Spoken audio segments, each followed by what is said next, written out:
نحمده ونصلي ونسلم على رسوله الكريم اما بعد بسم الله الرحمن الرحيم عن ابي هريره رضي الله تعالى عنه قال قال رسول الله صلى الله عليه وسلم المؤمن غر کریم والفاجر خب لئیم رواہ ابو داود حدیث نمبر 479۔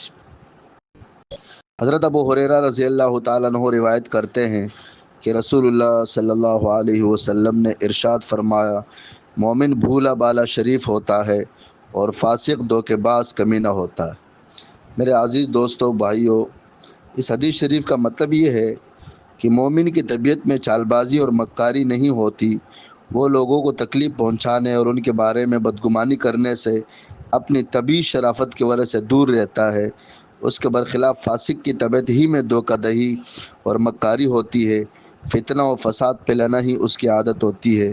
ایک اور حدیث میں ہے، آپ علیہ الصلاۃ والسلام نے فرمایا، من آذا مسلمن فقد آذانی ومن آذانی فقد آذ اللہ، کہ جس نے کسی مسلمان کو تکلیف دی تو آپ علیہ الصلاۃ والسلام نے فرمایا اس نے مجھے تکلیف دی، اور جس نے مجھے تکلیف دی اس نے یقیناً اللہ تعالیٰ کو تکلیف دی، یعنی اللہ تعالیٰ کو ناراض کیا۔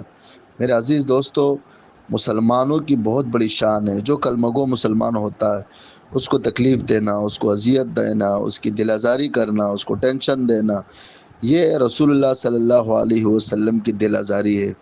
اور رسول اللہ صلی اللہ علیہ وسلم کی دل آزاری در حقیقت اللہ جل شانہ کی ناراضگی کا سبب ہے، اللہ اس سے ناراض ہوتا ہے۔ جو مسلمان شریف ہوتا ہے، مومن ہوتا ہے، اس کے اندر اتنی شرافت ہوتی ہے کہ وہ کبھی جھوٹ نہیں بولتا، وہ غلط بیانی نہیں کرتا، وہ دھوکہ دہی نہیں کرتا، وہ جال سازی نہیں کرتا، وہ اس قسم کے فراڈ کے کاموں سے، دھوکے کے کاموں سے دور رہتا ہے۔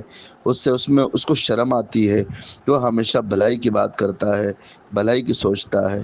جو فاسق اور فاجر ہوتا ہے وہ لوگوں کو دھوکے دینا، جھوٹ بولنا، غلط بیانی کرنا اور اسی طرح جالسازی کرنا، یہ فاسقوں کا کام ہوتا ہے۔